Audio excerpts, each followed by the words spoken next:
each different bubble of reality is true. A galactic historian is a person that looks at all the lines of dramatic karma. Nudge, nudge. It's the Holy Grail. Improvise. Mysterious. It's counter psychic intelligence. Why is DNA farming of this star cluster so important? Because we do manifest our reality. We do create our reality.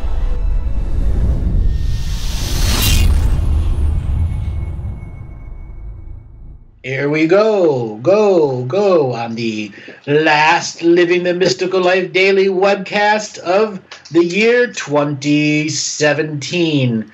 Come on and get seated into the chat room, but get yourself seated in on this December the 21st. Happy Solstice, everyone! Who has been naughty and who has been nice? Nice meaning you've done your ceremonies and contract revocations, and naughty, stuck in mediocrity a whole year round and trying to do one ceremony on the solstice the last 9 or 10 days of the year. So in the chat room, if you are a naughty person, put in a 1, and if you are a nice person, put in 2. Mwahahaha. So everyone that is here, we are going to be talking about the solstice and what you've done this year. Now, for the last 2 months, we have been putting out shows that I have been doing with Andre Hodge, Servant of Truth, and we have had some incredible responses. And we want to say we are going to be continuing this material because there are many out there that want to know what is going on here or there. And a lot of this material that Andre has put together is from knowing the shows like the back of his hand over years. Andre was our first producer, and now he's putting together these videos that are incredible teaching processes. Many of you heard me make the terminology. 90% of the listeners are drive-by listeners, and they do a few things here or there. Today is one of those days you've got to put down the instant gratification, put down the telephone and the TV and all those other things that are part of the global infrastructure of distraction, and say you're doing it for yourself and yourself alone.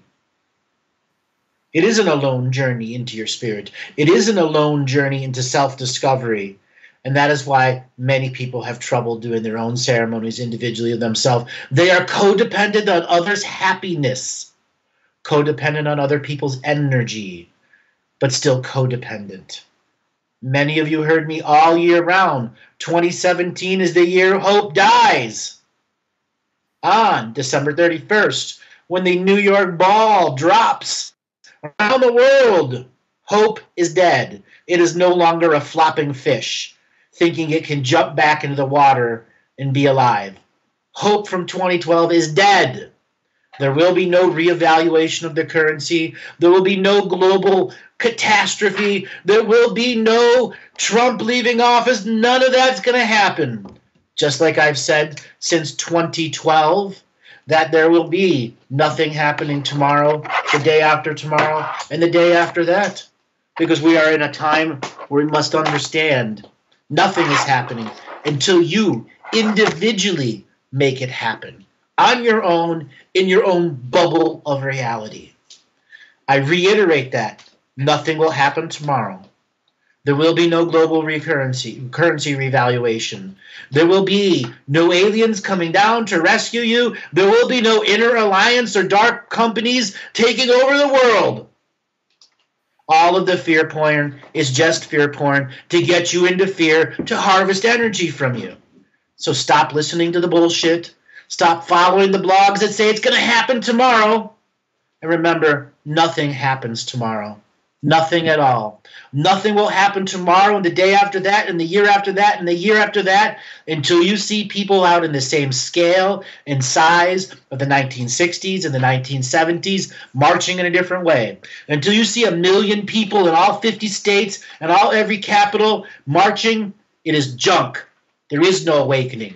It ain't happening. Why? Because it's only you individually that can make a groundswell happen. I use this energy, this motivation here to help you understand you must be on your own path.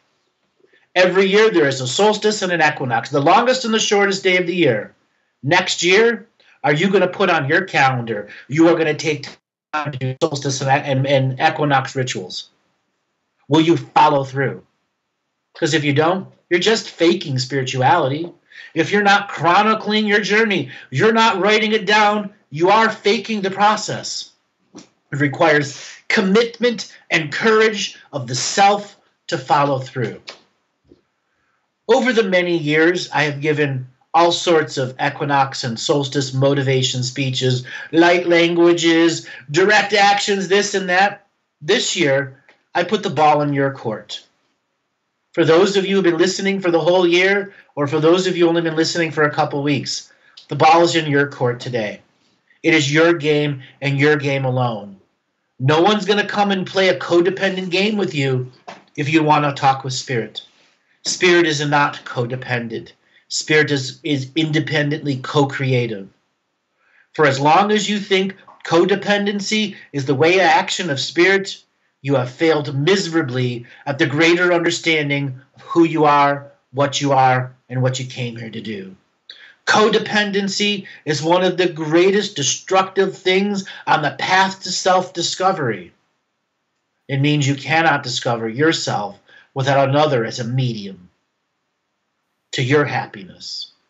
You must find individual happiness. You must make the rituals mean something to you. You must speak the words of power. You must create the fire. You must carve out time, and only you.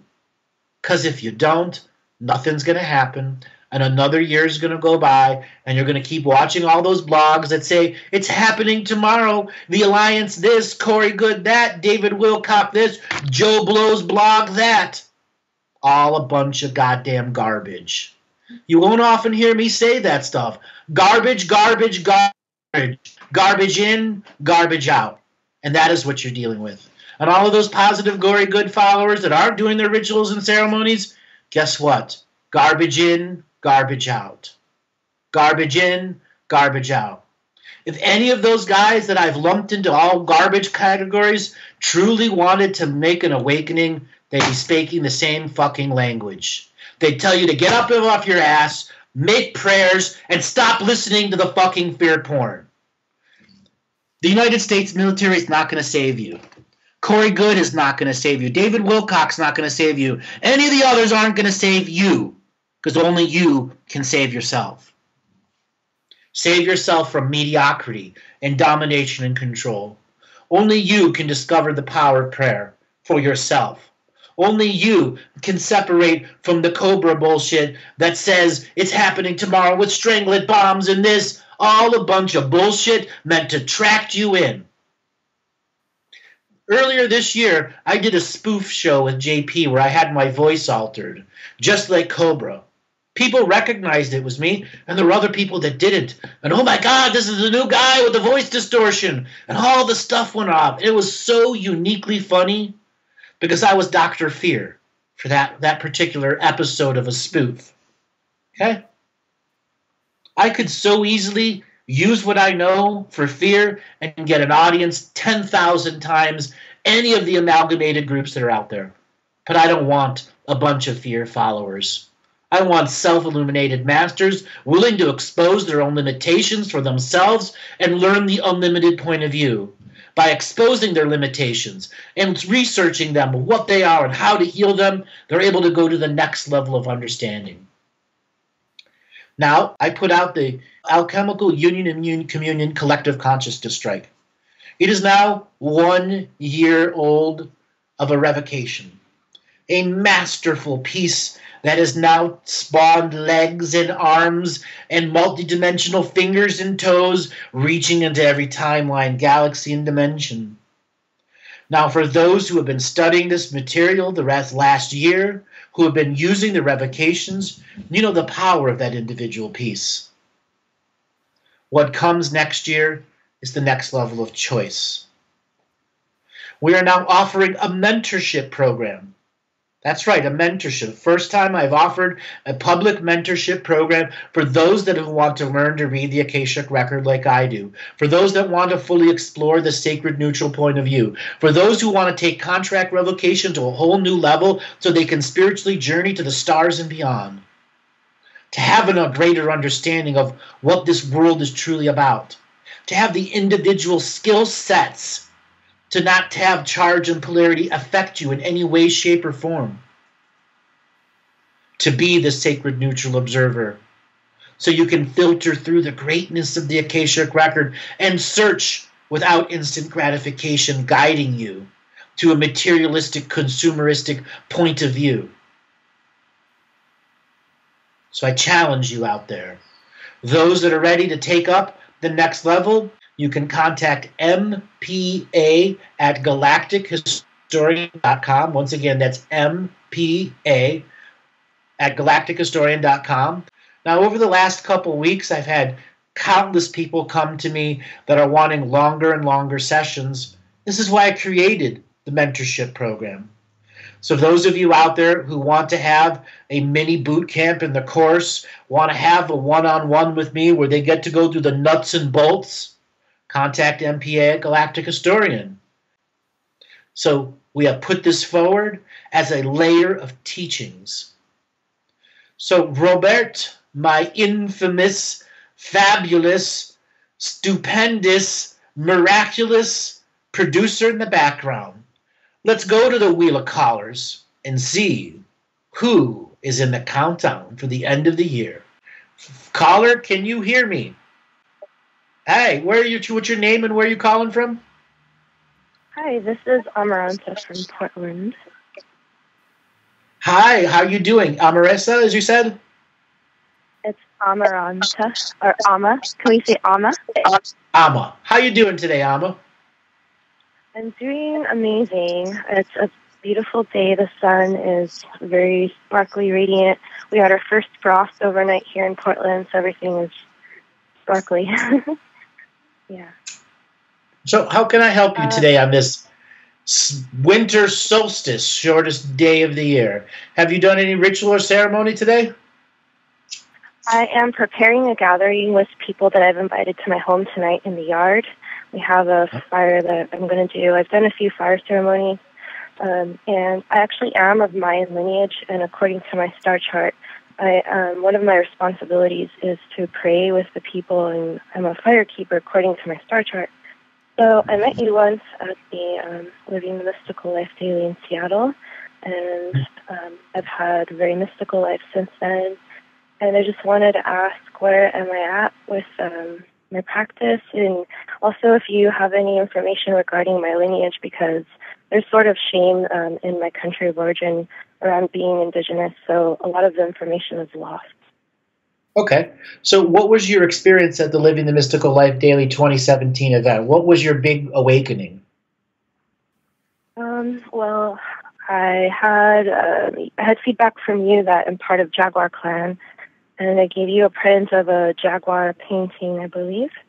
And so I've just come to understand that this art that I make is definitely kind of maybe like a portal or a pinpoint, and I like to spread them around so that different people have them, and it becomes like a grid.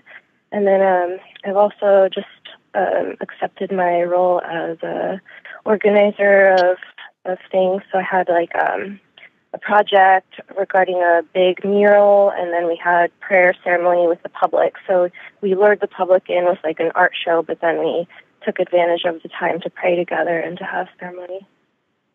Beautiful. Beautiful, beautiful, beautiful. So where you're at right now is, 1 second, let me just tune in. What year were you born? Let me do this right. 1980. Born October 13th, 1980. All right, so you are on the fast track for awareness change for 2018.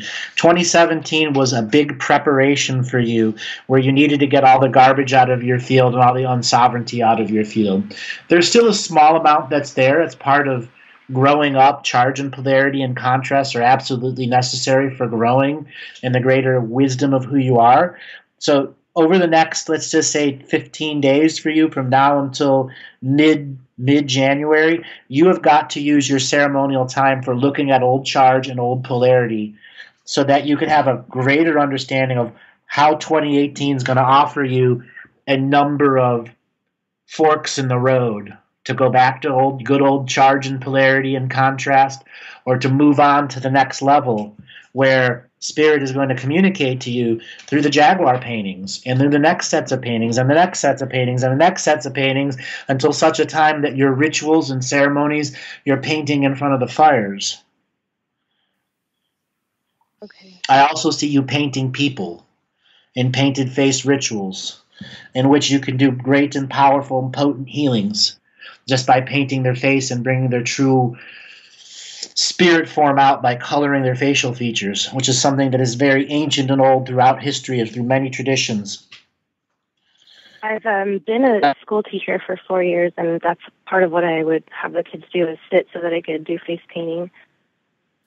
No, you're going to do spiritual face painting, similar to like the Native American concept, but at a whole new level, where you're going to allow spirit to guide you to literally draw geometric structures over the face, the upper body, the whole body in some scenarios, and it's going to be an actual healing modality for you.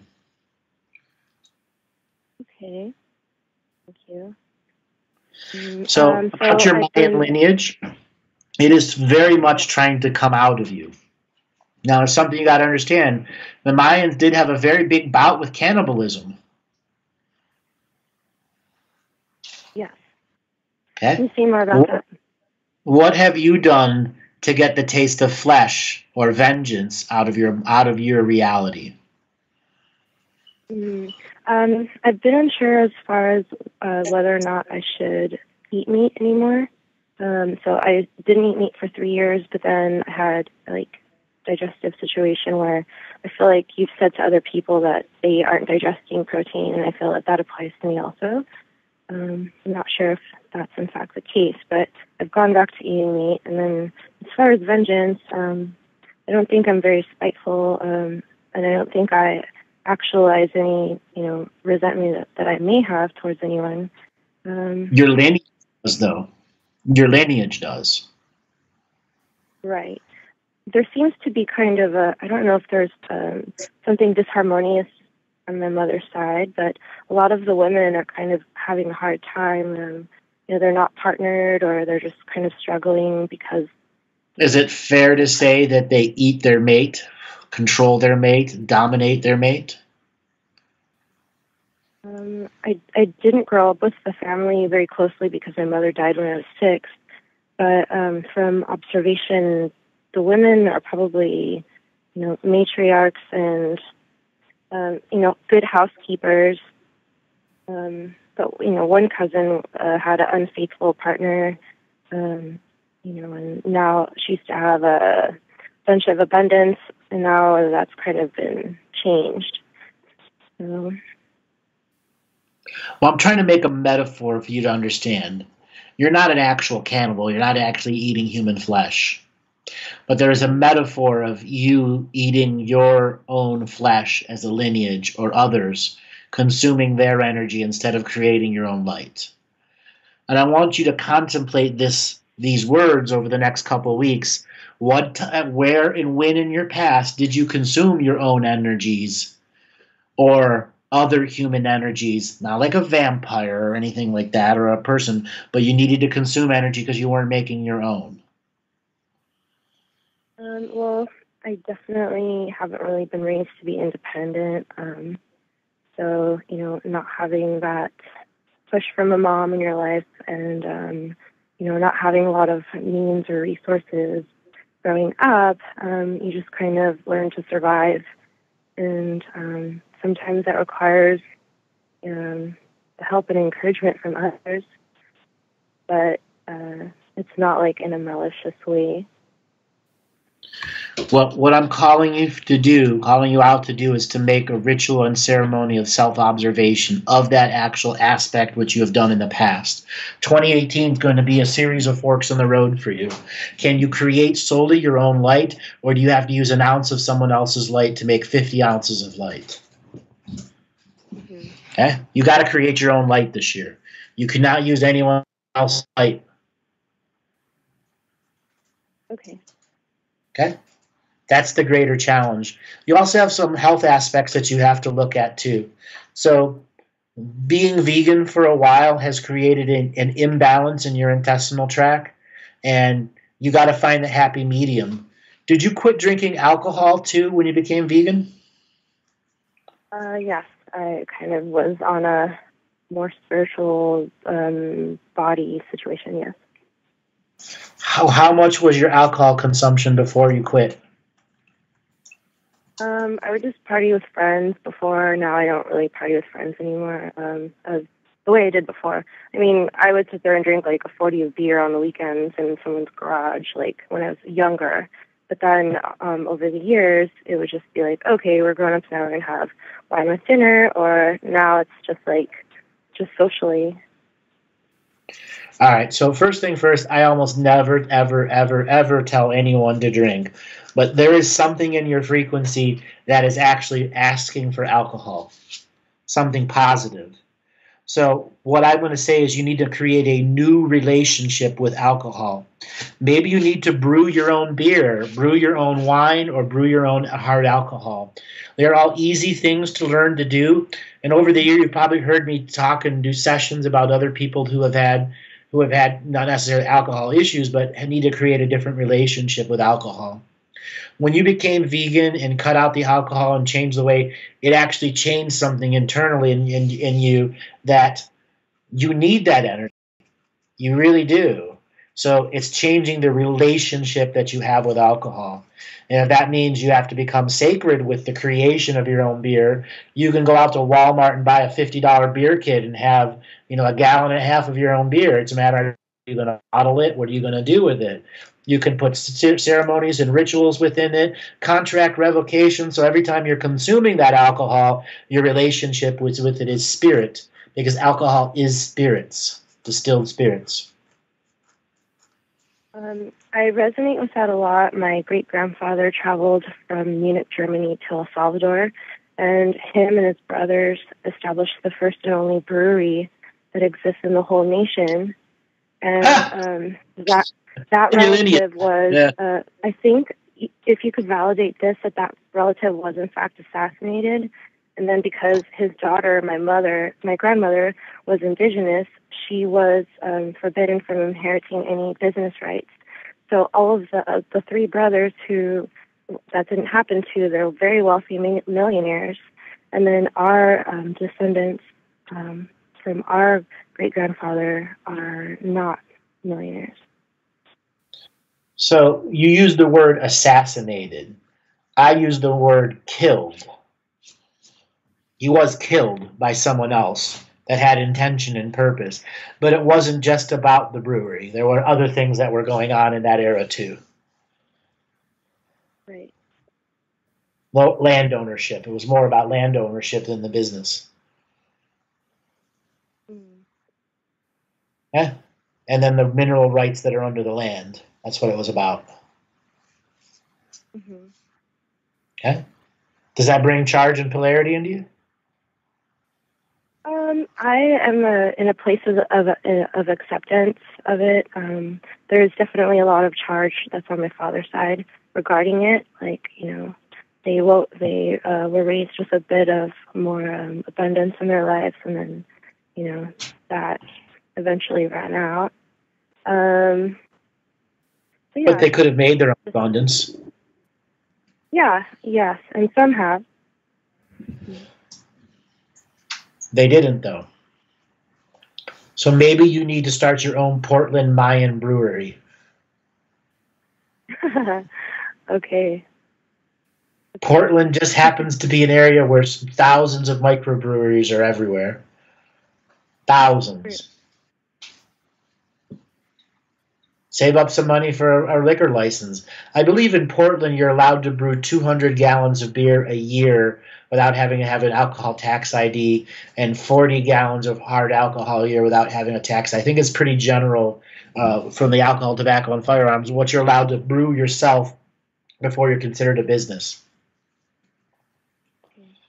Okay? And then I've been in the, speaking of that license, I've been in the cannabis industry out here, but I'm not really certain, what the purpose is yet, or why I was led and guided to be in this industry. All right. Are you a trimmer or are you a grower? I work for a distribution company where under one warehouse and one license, there's a bunch of inventors of products, and we help market and distribute them. All right, so you're really the middleman in the industry to get it out there. You're not a grower and you're not a trimmer.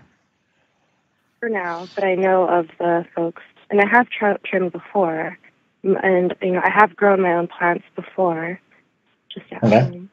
I would like you to grow your own plants this coming year, and I want you to look into making something called cannabinol. Have you ever heard of that? The cannabinol, yes. That's where you infuse cannabis into your beer. Okay. Now it's making sense. Got it. Now it's making sense. And you could have your own cannabis microbrewery at a high potency level that can be labeled medicinal value instead of recreational value. And that is its own marketing term. Because you're going to have something like a beer at 18% alcohol beer. Have you ever had a beer that's 18% alcohol? I've had some high IBUs, but I don't remember if it goes that high. No. So right now, the highest alcohol that's for sale out there is done by Samuel Adams, and there's a beer called Utopia. And it's brewed in actually wooden kegs that had whiskey in it previously, and they let it cure for a year. It's like $700 a bottle or $40 a shot now. It's pretty expensive. It's very much worthwhile for you to go and taste it. Find some place that has it. You will notice that not many have it because it's a extremely expensive alcohol, a beer, and it's golden. It's golden. It does not look like a beer. It tastes like a beer. It froths like a whiskey at the same time. It's unique, unique, unique. And what I'd like for you to do is to explore higher percentage alcohol beers that have the higher percentage cannabis infusion and CBD infusion into it. That right there is going to take the Rick Simpson method, which is saying people need to take 1,000 milligrams of THC a day to reduce their cancers. How about having one beer at 18% and 700 milligrams of THC and CBD split into it? Okay? Alcohol is a direct transference to the system, too. So a very small dropper can be put under the tongue of a child who has severe autism. Severe. Because the alcohol will go right through their tongue, right through their under their tongue, right into their body, and it'll transfer what? CBD, THC. Patients with Alzheimer's, all sorts of people that can use the THC and the CBD to their advantage, and the alcohol is the medium. You just got to find the right taste factor so it doesn't taste like Robitussin. Okay. Yes, because some of those taste kind of, yeah. Nasty. It tastes nasty. Yeah. Wow, amazing. Very amazing. Well, I have my work cut out for me. And any advice for my ceremony tonight? I have a hide that I found of I think it's a mountain lion. And I feel strongly right now in my body just talking about it. So I'm going to lay it out as part of the altar. And so make sure that when people come over today, that you clear them before they come to the fire. Sage them as they come into your house, or 100 feet or 50 feet away from the fire. Make sure everyone has had a energy clearing ceremony before they enter the prayer grounds. Okay? And then at the end, sage them before they go too, and make sure everyone understands that for a long period of time it will be a ceremonial fire. When the ceremony ends, it can then become a recreational fire that has reflections of a ceremonial fire. You don't need to have a stick in your ass and that the fire goes ceremony from beginning to end.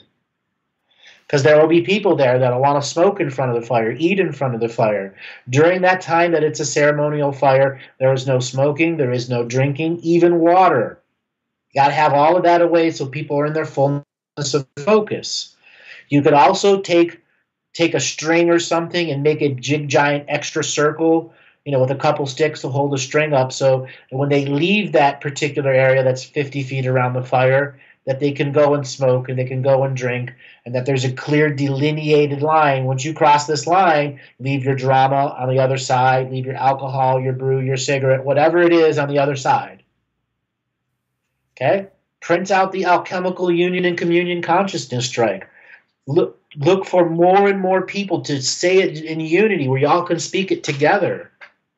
Okay? Try recording everyone speaking it too. Okay. The shaman's death. That's another great one to do. Anything that's from the course, speak it in front of the fire. The entire course can be spoken about, at a pretty fast pace at about 10 hours. Mm-hmm. Yes, I still have that course material. Thank you. Take away the energy harvesting. Iterate to the people why we're doing this ceremony. On this shortest day of the year, we're bringing all this light in by making sure the energy harvesting of the previous year doesn't continue to the next year. Okay.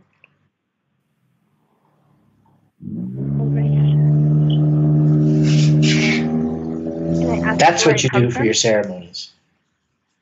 That is a beautiful ceremony. Yeah. So how many people are coming? Not very many this time. I was only able to get the word out recently to maybe 5 to 7 people.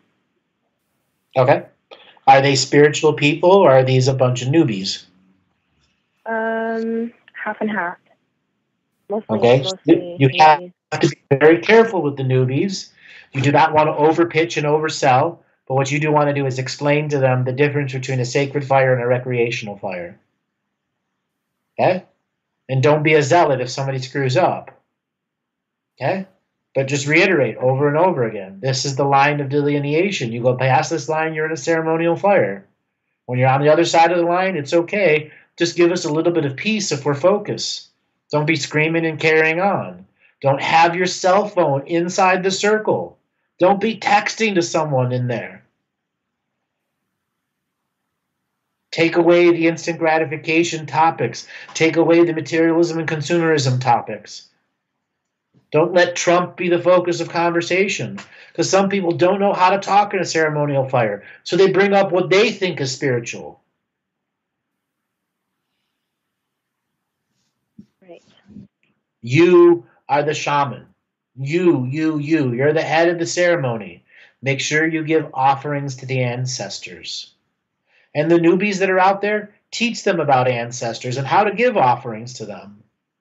You can sacrifice one of your home cooking pots to boil water over there, or make a second fire that's very, very small, just enough to simmer a pot of water on it, or you get a gas grill or something, and you start adding offerings into it.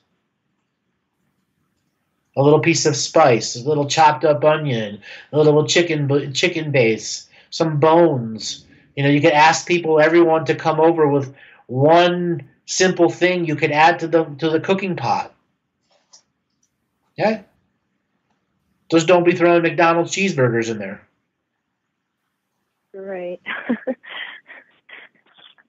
Ancestors don't like McDonald's. Or Burger King. Or Subway or any of that other stuff.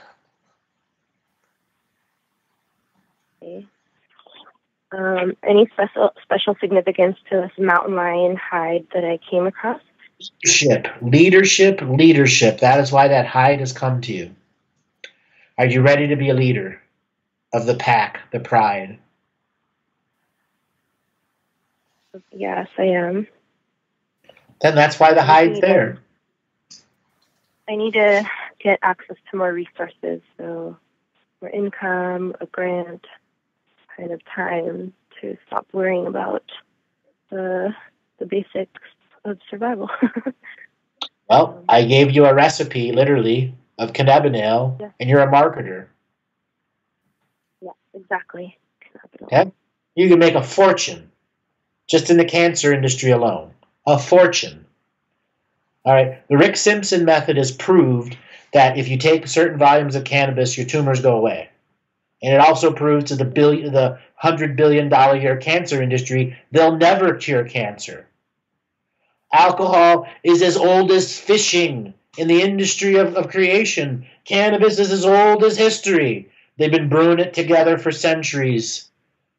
Now you can take all of the information from the Rick Simpson method and go, here is a way for you to consume 10 times the amount of THC and CBD, all in one little bottle that may get you a little drunk, but guess what? It'll do the job, and it'll be far easier than you having to smoke for 25 joints a day and take the little pellet that knocks your ass out. Okay? Cancer patients need quality of life. They do, yeah. Okay? Celebrate their life, whatever's. My nephew has cancer right now. He has leukemia. He's in the hospital. Well, gives you a little bit more motivation then. Absolutely. All right, Darwin, I must move on to the next caller. Thank you so much for calling in. Bless you, and thank you. Goodbye. You're welcome. Have a great one. All right, Robert, the next caller. Are you there? Amy from New York, are you there? I'm here. Can you hear me? Yes, I can. How are you doing today, Amy?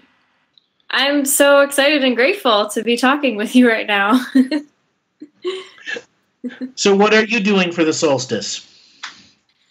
I have a couple options. I've been doing work with just looking at my mother wound and my inner child and a lot of things that have come through this past year.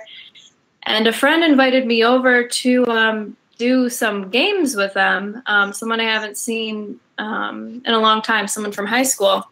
And I was thinking, I wonder if this is an opportunity to kind of honor my child spirit, and then if I should maybe do some ceremony after that, or if I should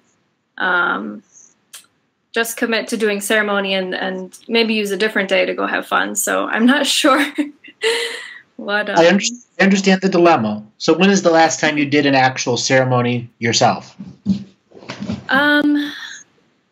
I've been doing various degrees of ceremony this past year. Last night, it was a little like just burning like some boxes and things we had around the house, and a few items to just release that had some energy from the past I remember wasn't good when I purchased them. So I guess maybe technically yesterday was a little bit of a ceremony. I offered some Palo Santo to the fire and was really working on grounding my body to the earth more. So when you say you offered Palo Santo to the fire, you threw a hunk of Palo Santo into the fire? Yeah, it was a small piece.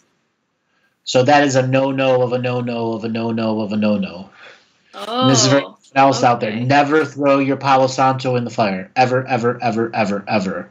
Oh, it is a thank you big for telling me. respect for Palo Santo, but it is meant to be burnt very, very slow for you to smell the smoke and inhale it and allow it to be a part of your expanding frequency. I see. Thank you for sharing that. That's important. It's okay. It's a little bit of a thing. So these games that you wanted to go play, what are the games? I don't know. I think people just bring different games over, so I'm not quite sure. Like, I don't know, maybe board games or card games or something. I don't know exactly. And the other people that are going to be there, do you know them too? I don't. So there's one person there that is invited, that was a high school type friend or young friend, and the rest are people you don't know. I think so, yeah. Okay. Are you looking for a date or a man to join your life? No, I'm feeling like I just want some more social people time. I've been alone for a while lately, so. And why are you alone? There's been a lot of transitions this past year, and I think it speaks to a lot of different wounds that I'm still carrying, and I don't exactly know all the answers for that.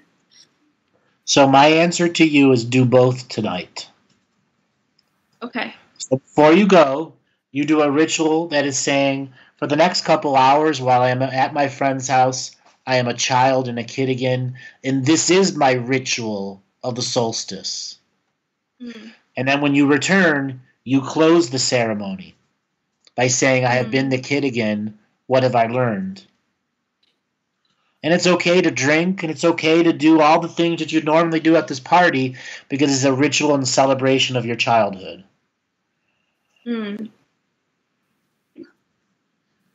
Yeah, okay. You might just meet somebody out there. Mr. Right, or at least Mr. Right now.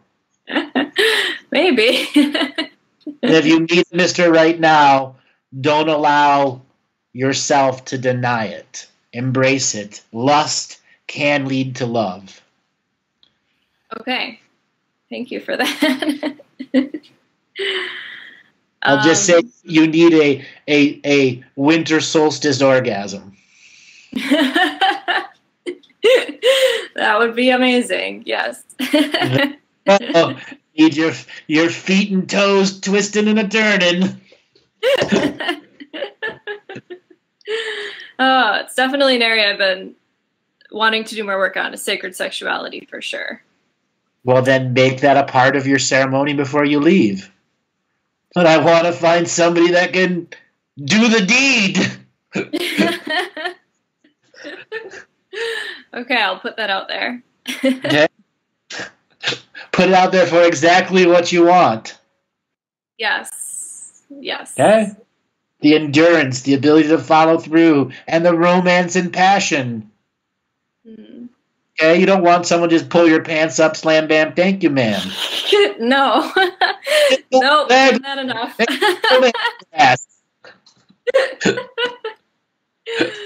Oh my gosh. Oh. I had a question about my moon time. I'm currently on my moon time right now, and I've done some different this work this past year, especially with moon blood and healing, and I still find myself each month I usually have some pretty strong cramps, like at least a day of just my energy's really coming down, and I'm really feeling a lot, and I'm wondering if there's anything extra or things I'm needing to release, or what, maybe more information about what that's about. Just a second, let me tune in a little bit. Okay. All right, so a lot of the cramps are actually sexual frustration. Okay, that is not surprising, and that's okay. Your previous relationships were not that satisfying, I take it. No. All right, so I'm just going to pry because it's the solstice. What level of unsatisfactory? On a scale of 1 to 10, 10 being, they fall asleep during sex. Horrible kind of, So 10 being the worst? Yeah. It's, I don't know. I don't know a number to, maybe like, I don't know, 6 or 7. It's varied between various partners, but. Well, I'm going to say that the majority of your cramps are from full-on sexual frustration. Your kundalini hasn't been able to arise, and in your own self-practice, you're not actually engaging the next level of energy creation that can come with positive masturbation.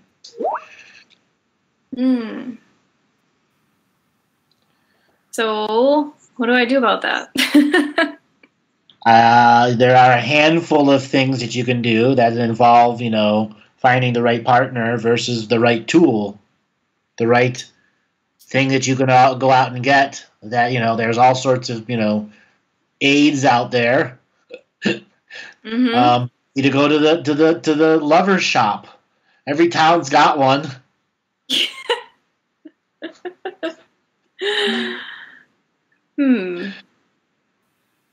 Okay, that's an idea. There is one out there called the We Vibe that has its own remote control. You can look it up, the We Vibe Sync.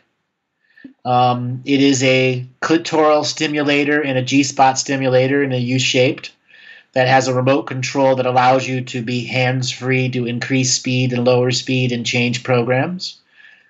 As well as, it hooks direct to your cell phone. Your partner can use it from around the world. He can be on one side of the world and you could have it in you and he can control the speed. Whoa. Wow. I did not know that existed. Incredible knowledge that's out there. Oh my gosh. Wow. I'm learning so much. This is awesome. So, as well as other, let's just say, pleasure tools for a variety of needs. Mm-hmm. Your need is you need to have an orgasm, one that makes your toes curl and your mind shut off and you'd be in full orgasmic release. I don't even know if you've had a full orgasm in your life. I don't know either. I've had little ones for sure. Squirted? Have you ever squirted? Yes. Okay. What did that feel like for you? Oh, I thought you said assorted, like different ones. Squirt, as squirting. No, it is a thing that women do when they reach a high level of eroticism that their innards squirt out like a garden hose. I have not experienced that, but that sounds awesome. That is a legacy and a rites of passage every woman should have. Absolutely every woman should have that. Okay? Now, there's a lot of 40-year-old soccer moms out there looking at their husband and going, he can't do it.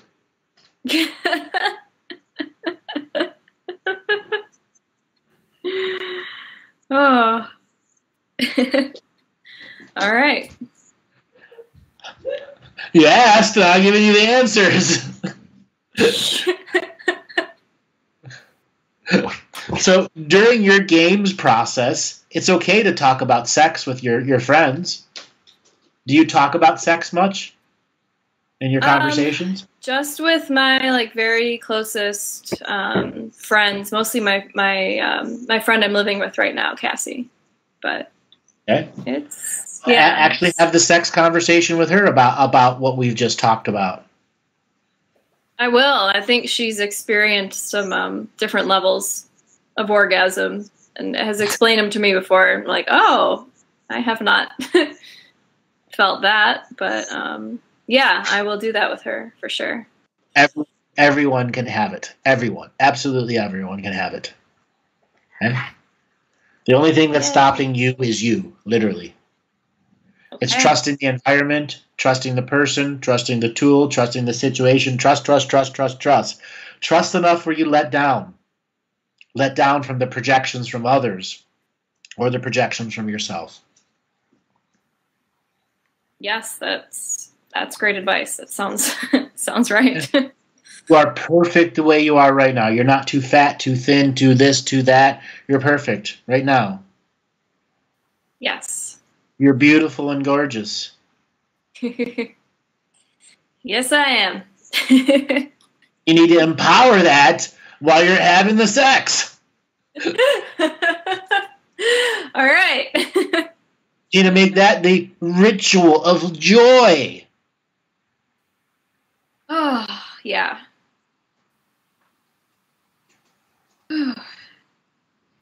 How many partners have you had total? Probably around 12 or 13, I think, at this point. And the majority of them are ineffective in what they do? Yeah, they were. I mean, I could see. I've been processing through a lot of this lately and going back and seeing my patterns and kind of what I've allowed. And so what is your setting limitation? My standards higher, basically. Yeah, your standards are too high. My standards are too high now. What about in the past? I don't know. I feel like maybe it was mixed. I'm not sure.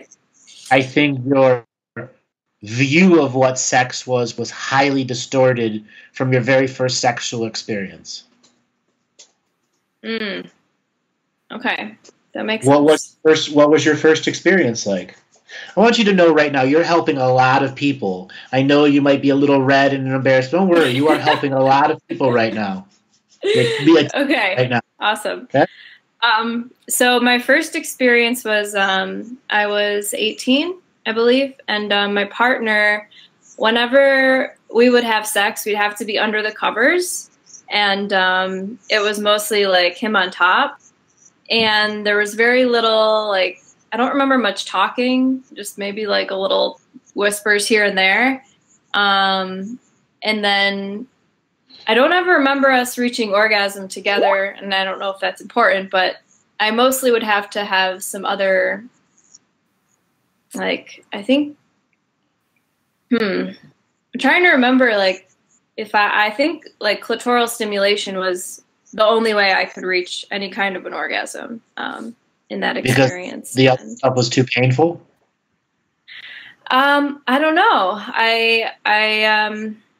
I think part of it was I wasn't sure what it was supposed to be like. Again, like my distorted idea of what sex was based on maybe some porn that I had seen in the past, or like the, like the different love stories or romantic movies and whatever you watch. And it was like, what, I didn't exactly know what, Fabio didn't sweep you off the steps and take you up 19 flights of stairs with his giant muscles and throw you down in a pool of lingerie. Yeah, something like that. Like, yeah, that's not at all what I imagine now. In your first scenario, why did the covers always have to be on? Who created that? Was that you or is that him? My partner was very self-conscious of himself, had really low self-esteem, and he even verbalized that too. He would even have to have his socks on all the time because he felt so embarrassed of his feet. Okay. So that's still affecting you today. Wow. Okay. So one of the things that you can begin to do is look at your 12 partners and begin to make contract revocations for each one's negative habits. Oh, that's amazing. Yes, that. Huh?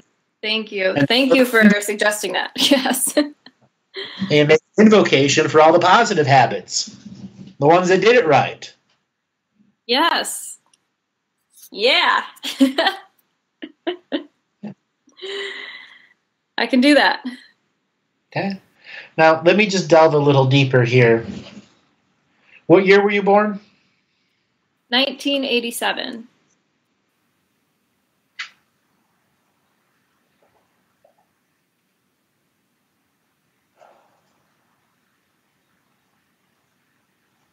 Where were you born?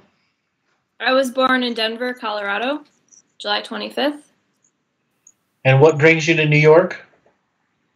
My family moved here when I was a few months old. I've lived in many different places, but most of my life has been in New York. I'm currently here. I got led back to my friend Cassie. Just some relationship broke up this past year.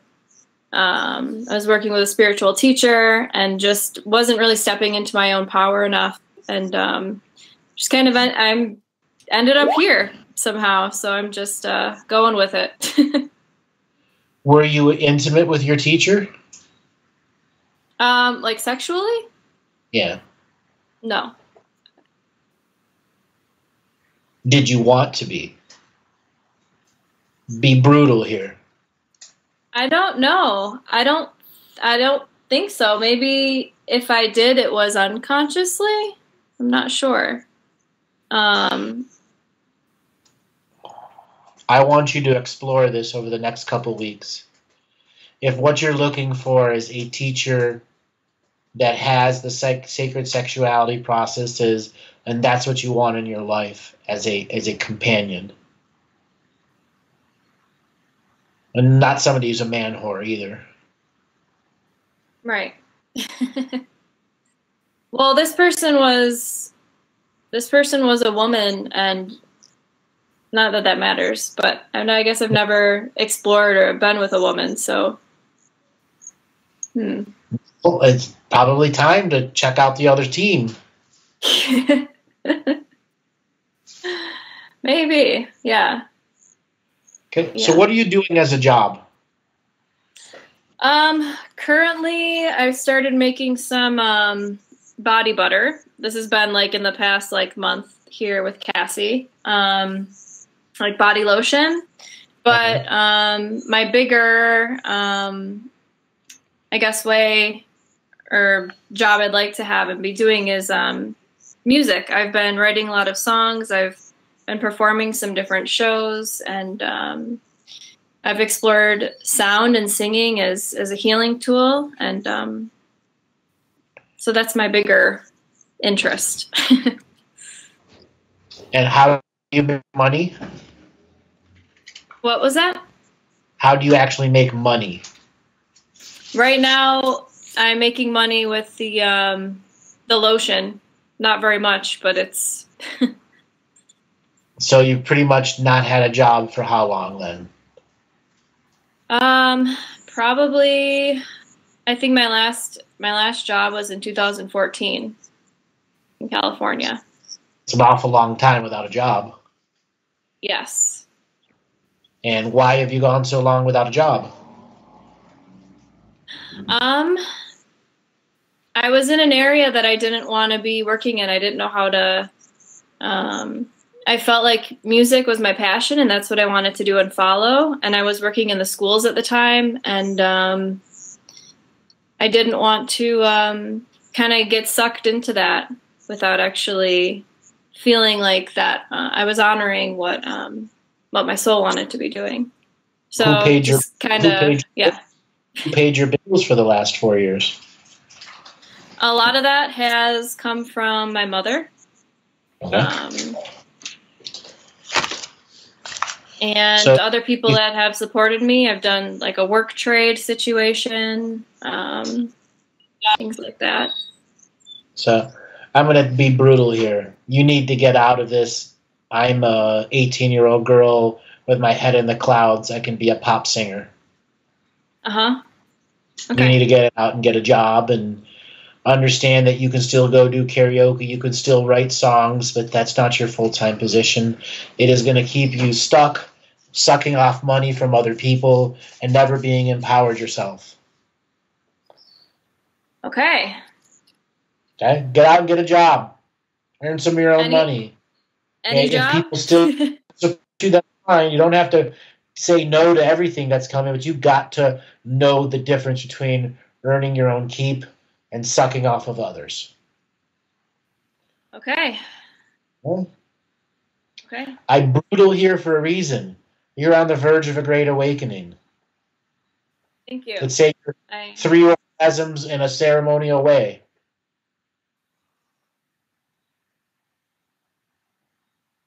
Great awakening.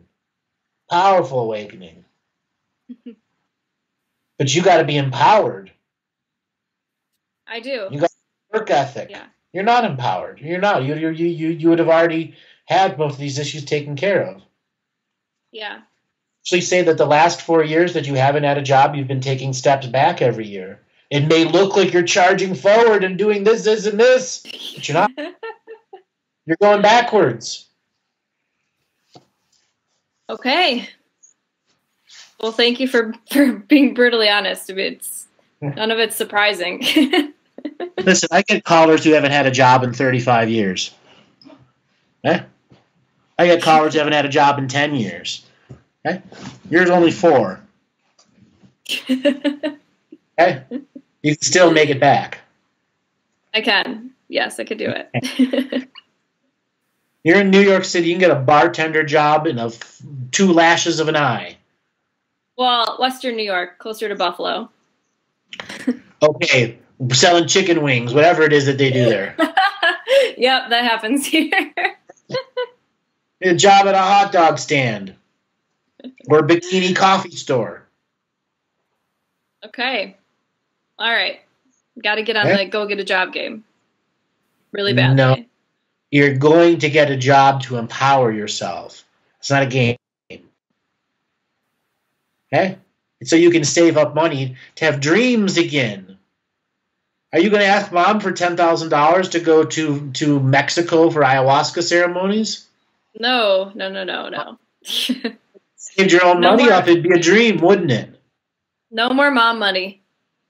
Okay. No, Mom can still assist you here and there. I'm not saying cut everyone off. I'm saying you got to build your own dreams by knowing what you can go out and manifest with your own abundance. Yeah. Okay? Buying things for yourself with your own money makes a huge, huge difference. Yeah. I feel it. Okay? Just don't spend it on a gigolo. Okay.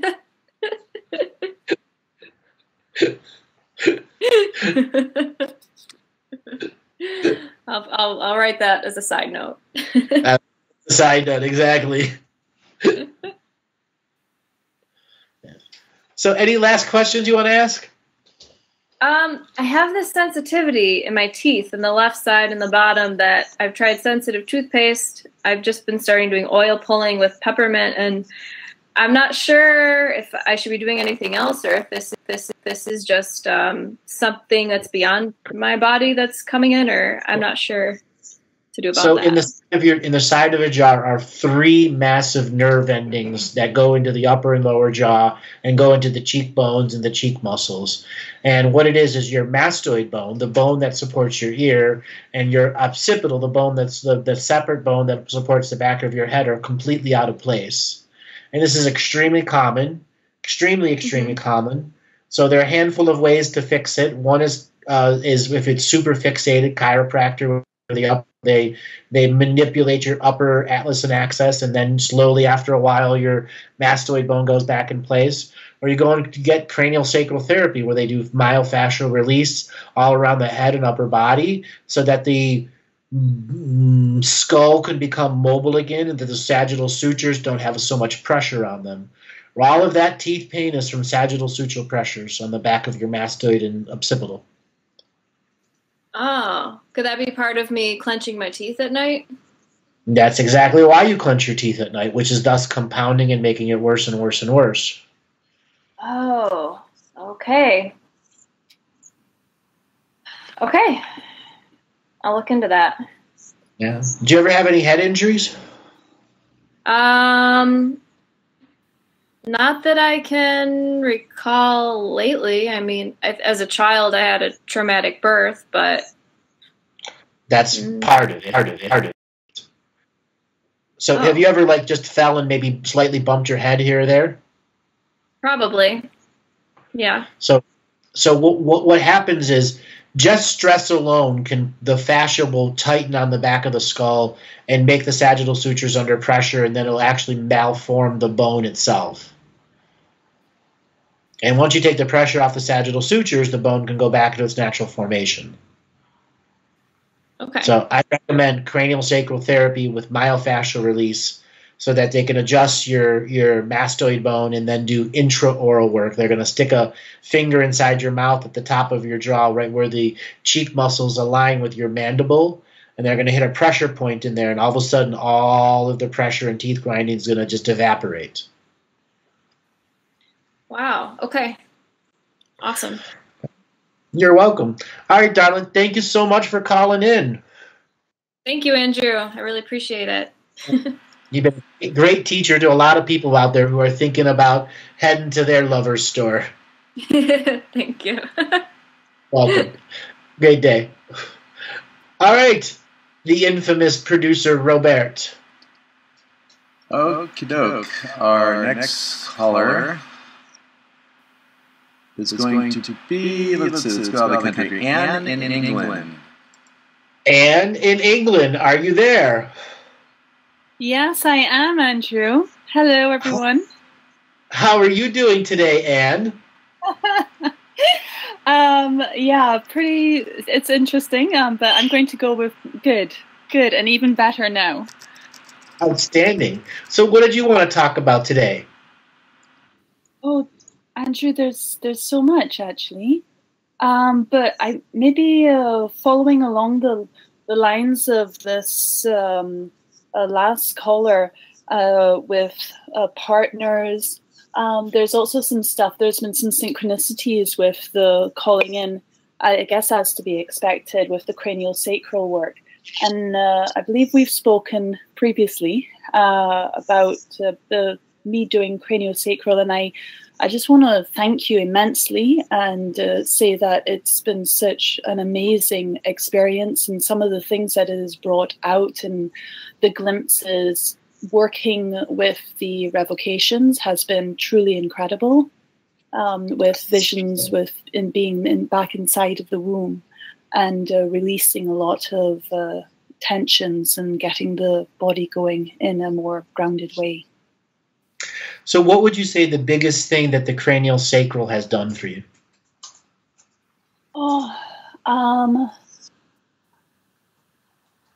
It's the biggest thing. There are two, can I do in two parts? Sure. So I've had repeated head trauma, and so it's been able for me to relax and have a more awareness of the tensions that were underlining in my body. I would class myself as someone who is reasonably aware because I do a lot of qigong and internal martial arts. So I have an awareness of that, but this has gone even deeper. And it's not only on a myofascial level, but I think also on a spiritual level in this time, and given me more glimpses in terms of visions of being inside of my mother's womb, but also on my perceived deathbed. I wasn't expecting that, Andrew. Did you have any teary breakdowns during the cranial sacral somatic release? No, not as yet. I had lots of sensations within my body, almost like a gentle vibration, and stuff like that, and hot and cold, and So that is the rearrangement of the fascia, so that you can get clarity from the previous head injuries you had. So there's going to come a time in your cranial sacral practice you're going to have what's called a somatic release. Have you heard that term before? I believe I have. That's where you have a teary breakdown just from them touching one particular point. Okay, that definitely. What I'm sensing is there's a head trauma, but whenever there's head trauma, there's trauma that's all done to the tailbone too. And part of your going to the fetus in the womb process is understanding there are some, let's just say, traumas to the female parts that aren't necessarily sexual traumas, but have a sexual trauma effect, having too many partners versus too few partners. There's a scenario where you may have been in your life where you had many partners in 1 year, and that itself is the trauma because you're searching, and all that energy is building up and is being stored in your root. I think that's where we're at right now. Yeah. And it's, like the previous person is you gotta find, make a list of the partners that you've had and make revocations for each and every one and give yourself an absolute clean slate. The memories are still there. The teachings are still there. You're just honoring it as a victory of not going back to the old ways. That would be incredibly empowering right now to be able to do that. Oh, yeah. And it just takes some creativity and some little bit of mind power to go, well, who did I have in 2017? Who was in 2016? Oh, boy, 2015, I might have been a little bit of a hussy. And don't judge yourself when you go back and look at who was and who wasn't. Okay? And it's not thumbs up, thumbs down. It's ultimately they're not in your life anymore. Are they? No, it's about their relevance with these partners, more to do with this year, really, and the significance. And there have been some truly incredible experiences, and there's a real shift going on with me and my journey right now, and the speed at which it's happening is exponential. So I think I'm really wanting to look at clarity on being able to have clarity on figuring out which way to go, because there must be something in me with going with people who are not, how shall we say, able to be there fully.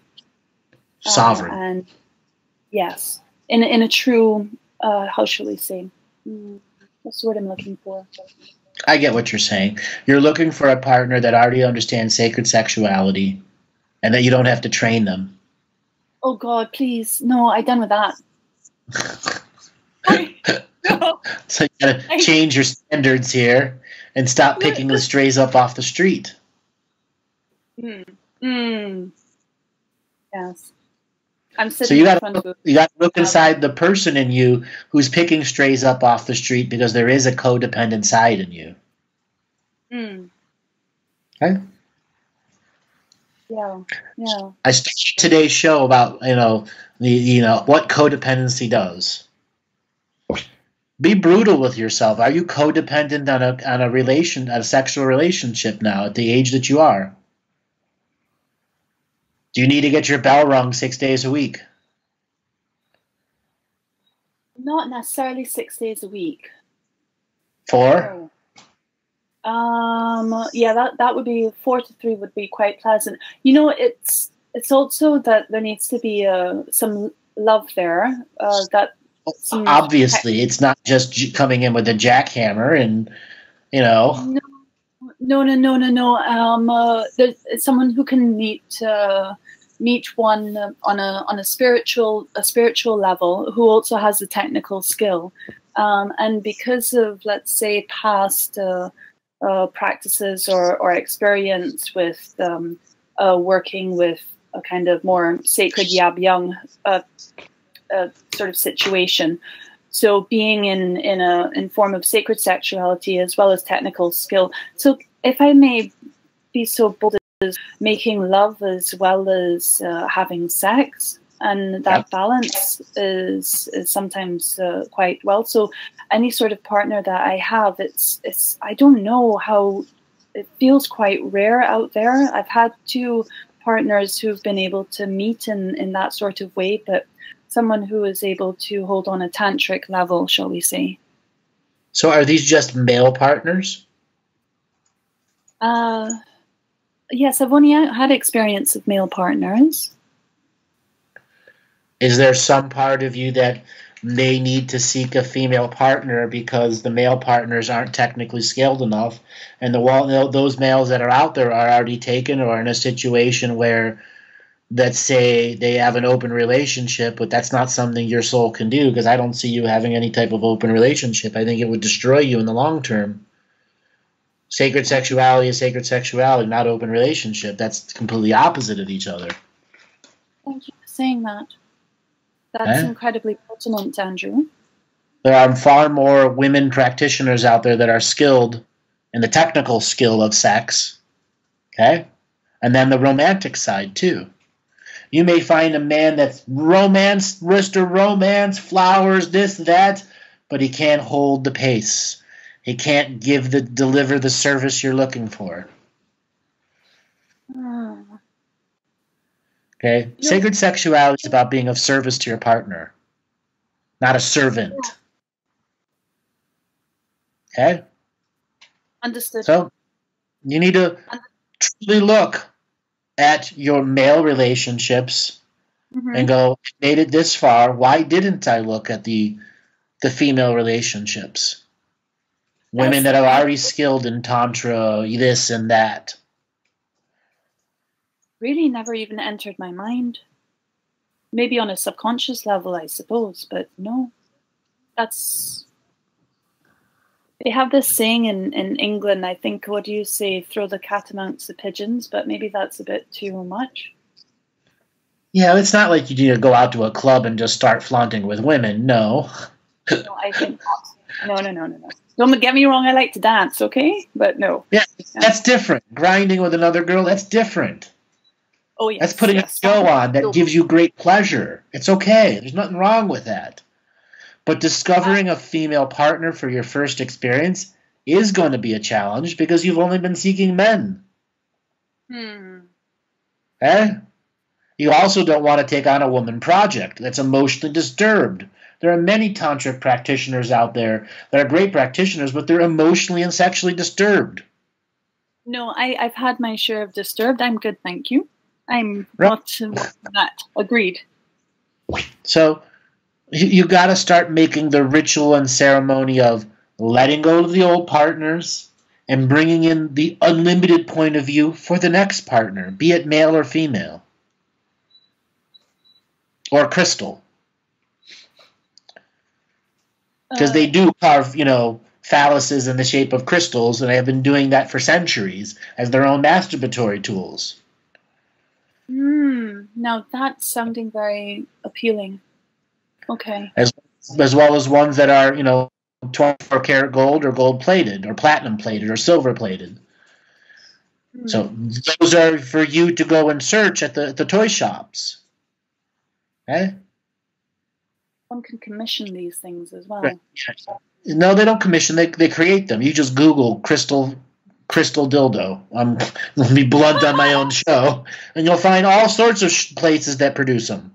Smoky quartz, tourmaline, this, that, whatever you want. It's there. Okay.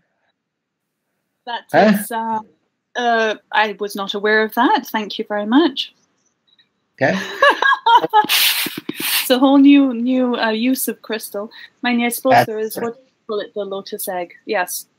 The lotus, exactly. Jade lotus eggs.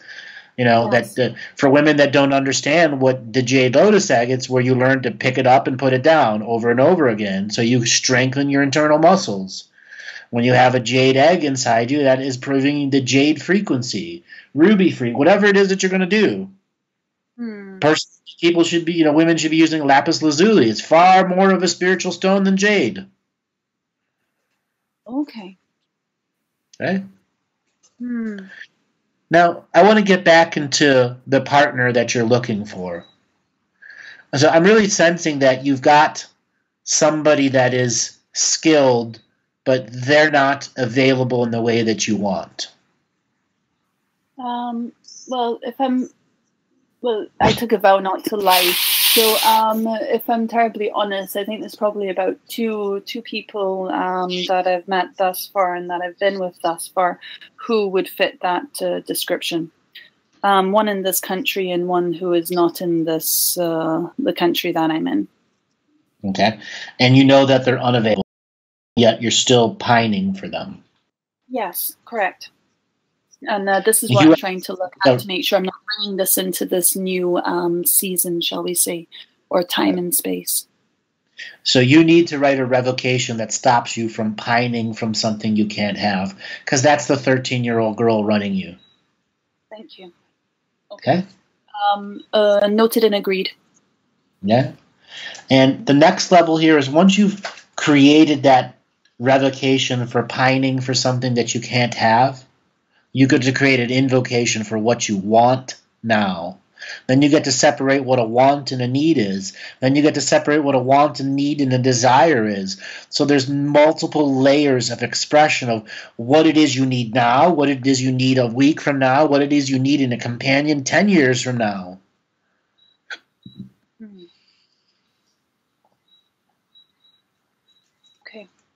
God, this pining thing's really quite strong. I have a serious, almost physical reaction to that. That's really quite interesting. Yeah, you're getting the full-on body going, this program's not going to get erased. It's too old. Well, that as well as, Andrew, this is energetically so powerful. I'm sure you can feel this, but the thing is with this is also there's a little grasping, if I may use I've already used the term, so that's fine. With doing a revocation of no longer pining after this person, that obviously doesn't mean that I don't still love them, but I'm not trying to still hold that hook in place. Yes. Am I correct to think that way? Yes, you're taking the charge and polarity out for future pining. All pining is storing charge and polarity for a later argument, for a later needing, so that your dream world fantasizes and engages in astral sex. That's what pining is doing. I have, yeah, that would make sense. Thank you. Understood. Yeah. So the next level here is once you get pining out of you, that gives you 60% of your sexual frustration gone and gives you a whole new layers of sexual progress for you. Okay? Just taking that out of your signature frequency might make Mr. Right appear. Pow! There he is. Tantra master with muscles out the yazoo who can flip you up and twirl you around. All right, listen, you need to stop that now, let me tell you. Yes. I would just have to go with noted and agreed with that and understood. The pining one will be one. It's not something you're just going to break in one moment. It's going to challenge you over the next couple weeks. Because you're going to realize there's quite a few more you're pining after. Just that reaction was really quite. That was quite interesting and quite strong. It's it's also quite interesting with what just happened earlier on tonight. With that was intriguing. Yeah. Okay. So one thing for you to start working in your own martial arts practice, yoga practice, is during the practice itself, you add a new little routine where you're going to reach into your feminine areas and start pulling out energy like a clown that keeps pulling out cloth over and over and over again, or a magician that keeps pulling cloth over and over and over and over again. And you just pull and pull and pull all of the old energy from the old men out. That's a very interesting visualization, Andrew. Let me tell you, that is powerful. I'm quite good at visualization. So yeah, that's doable. Definitely can do that. You can then put it in a fire, throw it into a candle, throw it into a box of salt. There's all sorts of things you can ground it so it doesn't come back. Because you're pining, and a very subtle, just out of your level of awareness is exchanging energy with these guys still. Yeah, no, that's not healthy. Thank you. No. And they're still adding. I mean, there are many men who have sexual fantasies about you. I'll be brutal here. It's all over your energy field. You're an extremely wanted woman. Okay. All right, so when I look at your body, it's not only your breast, your butt, your legs, your face, your entire aura. It's got sexual projections all over it of ownership by somebody else who's never actually physically and energetically been with you. And then the men who have been energetically with you, that you melted their mind during the sexual process, but you're not with them anymore because they're immature. They're still masturbating about you and owning you and dominating you in their little fantasies. Okay. Right. Yeah. Continue on with the cleansing.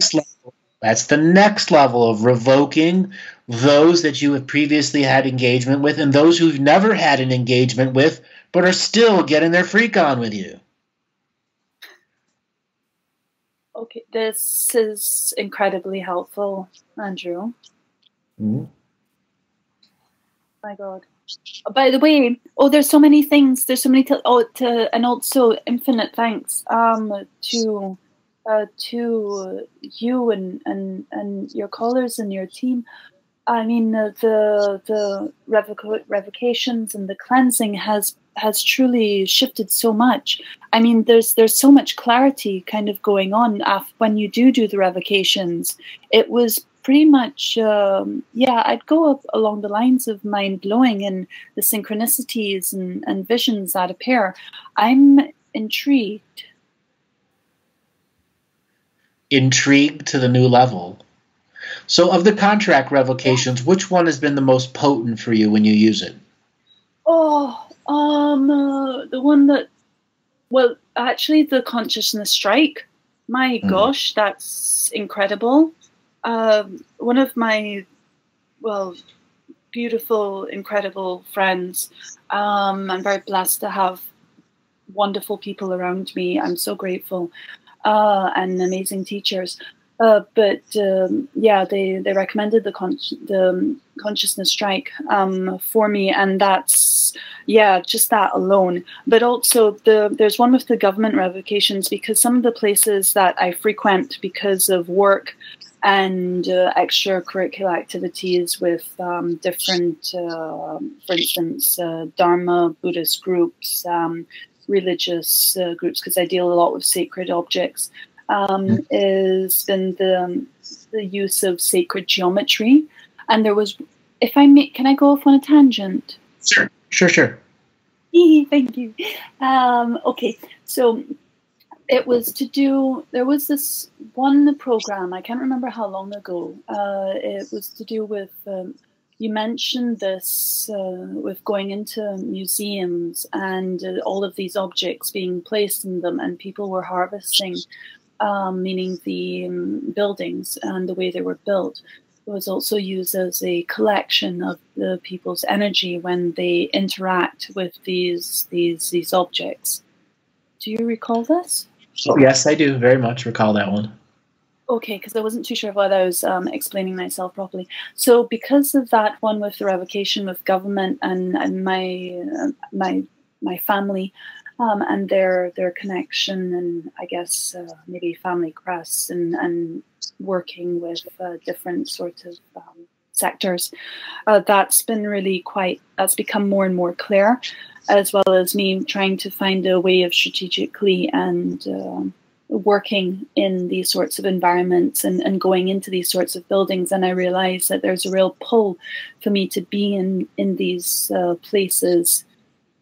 Or there's a real karma that seems to be happening with me being drawn, or for some reason, I have to go to this particular place that is to do with government or to do with a sacred or religious site or a heritage site. Am I explaining myself? I'm fully understanding. I have a lot of people who do similar stuff, whether they're museum curators or art curators or work for a government museum, so on and so forth, and they feel the same thing, and they've done very similar applications to you. Early in 2013, I spoke a lot about family crests and how destructive they can be and how they can pass on cursing energy. And the family crest I talk about in the government, banking, and media. It's important that you start looking where family crests are, who are the owners of particular museums that you may work at or facilities you go, and there's a family crest up there, and you make revocations specifically for these family crests. You can box them all into one, or if there's one big family crest you really work through a lot, they're the benefactors, whatever. You make your own private revocation so they can no longer entangle and exchange energy in your unseen world. I can't believe I've not thought about that. Yeah, that's a kind of the no-brainer. Yeah, point done. God, I've got a lot of homework. This is good. Thank you. So the cool part about that homework is you get to out-create a sacred geometry crest. Well, you can beat. They're so easy to beat. So easy to beat. You have. This is so reassuring. Oh gosh. There's another thing. What happens when you are the one who actually has the family crest? Are you the sole heir to the family crest? No, not the sole heir, and I'm not a male, so yeah. Well, it doesn't matter if you're male or female in the energy world. So if you're not the sole heir, and most of the time there's other heirs that are out there, you just don't know that they're there. But if you were the sole heir, it would be different. But because there are other members to the family, what you can do is create a here, I'll just give the description that I have for it. So you'll surround yourself with a disco ball around your head, and another disco ball around your whole body, and then a third disco ball around your feet. So a disco ball around your head, a disco ball around your feet, and a disco ball that encompasses your whole auric body, each going in a different direction. Each of those disco balls has 10,000 different mirrors reflecting back everything that the family crest is projecting on you to the original creator of the family crest or curse. Wow. Yeah, sorry, I'm just getting a flavor of that. Yeah, and you can make more and more disco balls all around your private center energy centers, your heart chakra, your crown, your third eye, your sacred feminine areas, each having their own individual disco ball that reflects back laser focused targeted distortions.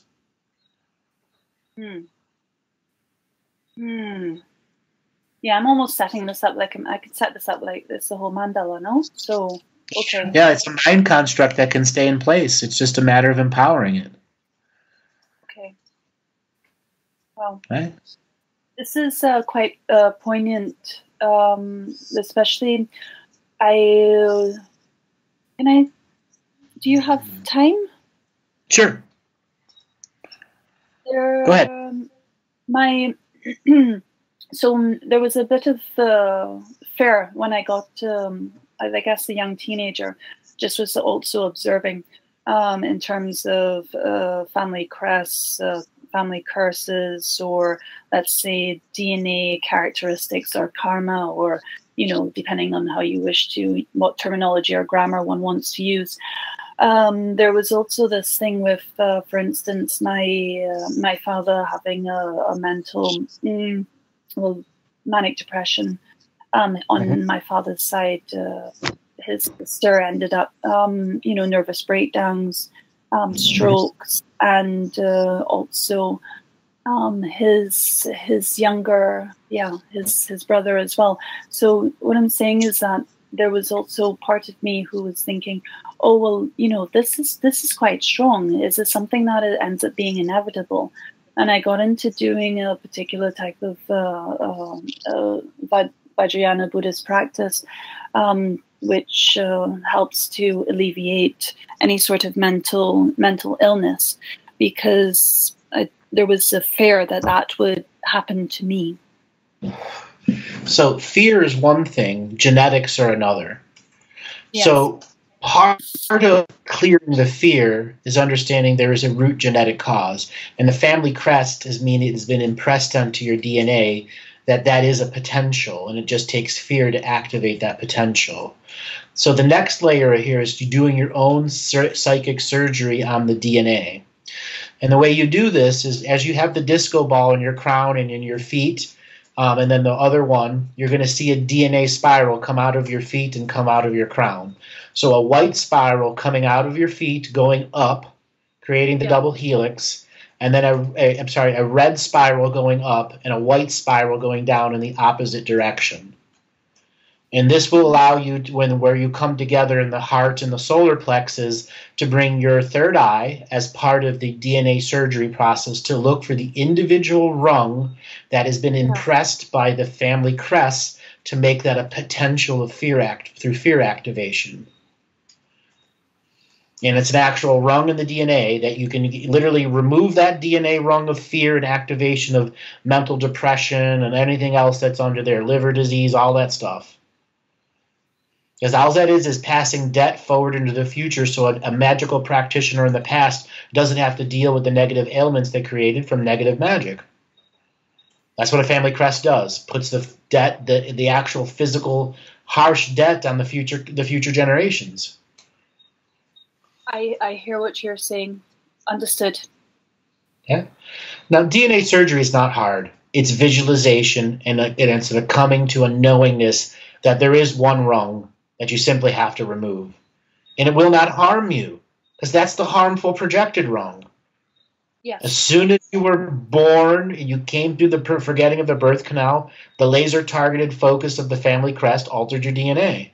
And you have the sovereign right and legacy to your natural co-creative process.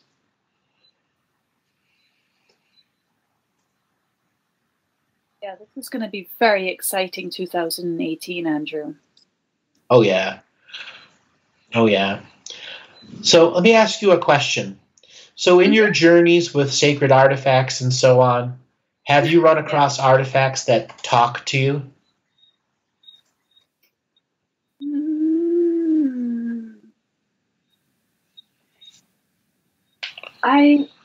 Not on a, how shall we say, not on a hearing through the airs sort of way.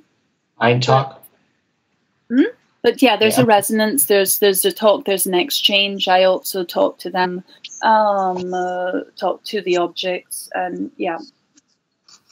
So here's something for you to do as an end of the year ritual. You want to look at the entirety of all the sacred objects you've touched and or worked with during your career. And you need to break every contract, vow, and agreement with everyone, even the positive and the negative ones, every single one. Because if it's truly meant to be in your frequency, it will not end. If it's truly unconditional love and the object's fully empowered, it will continue to do the benefits. By giving them back their power to be sacred objects. Okay. Now, I have a lot of people that come to me that are art curators or work at museums, and their objects haunt them after a while. And I have a feeling that there are a handful of objects that are haunting you and you don't even realize it. Oh, some of them, yeah, that I've got goosebumps all over me right now, and I'm actually sitting in front of the fire. What am I saying? Yes, that's something one can definitely do, and that very much rings. There's a resonance. And do you have to do it before the end of the year? No. But it's just good practice to do it before the end of the year. So 2018 begins without that frequency holding you in stagnation or back or putting energy into you that isn't yours. There is so much. There is so many. There are so many. This is okay. Yeah, and I haven't been doing that housekeeping, so I will do. Yeah. So I have a lot of doctors that come and see me too. And about 6 weeks ago, I worked on a session with a doctor who, before he got very ill with cancer, and then the hospital said, go off and die, there's nothing we can do. And he started then seeking alternative means. Part of his healing was he had to let go of the 27,000 patients he had done in 33 years. Oh, good. Okay. All right. That's all right. Mine is a shorter list. Okay. So that's doable. Fine. You don't have 27,000 car accident victims because he worked at an emergency trauma center. But every object you worked with, 100 or 500, you got to let them all go. Every one of them. And you don't need to name every individual one. The top 20 are cool. And then lump everything else into one big, massive yard sale and get it out of your frequency in a very positive, sacred ceremony that says, I'm giving them back their sovereignty. I'm taking my sovereignty back and saying I no longer need to exchange object energy with these objects. I was paid to service them for whatever my job was. Now I must be prepared for 2018 and the new sets of objects that are going to come. And there's some incredible stuff coming. Yes. And be surprised you will clear out those old stuff and huge contracts might come to you because they were being blocked by those in the old ones in your energy frequencies. As always, it's very interesting you mentioned that. Yes. Okay. Yeah, I have lots of homework. Thank you. Wow. Oh, Anne, it has been great talking to you. I must let you go. I look forward to talking to you again. You are a uniquely special person. Thanks a lot for calling. Thank you, everyone. Thank you. Thank you, Andrew. Bye-bye. Bye-bye. All right, everyone. This has been our last show for the year 2017. Hope is officially dead. The aliens aren't coming down to rescue you. The revaluation of the currency isn't coming. And nothing is happening tomorrow. Get out there and do your sacred ceremonies and make it happen for yourself. Everyone, stop on by andrewbartzis.com. Download some of the insights. Do the contract revocations. And just because it's the 21st today doesn't mean you can't do your solstice ceremony on the 27th or the 29th or even the 1st of January. Time is only relative to the observer. It's the intention behind it, the heart space behind it. Thanks a lot, everyone. We'll be back at the new year, continuing these incredible shows with Andre. All right, Robert, take us away.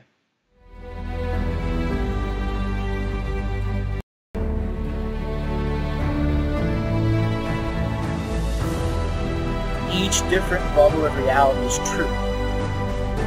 A galactic historian is a person of dramatic karma. Nudge, nudge, it's the Holy Grail. Improvise. Mysterious. It's counter-psychic intelligence. Why is DNA farming of this star cluster so important? because we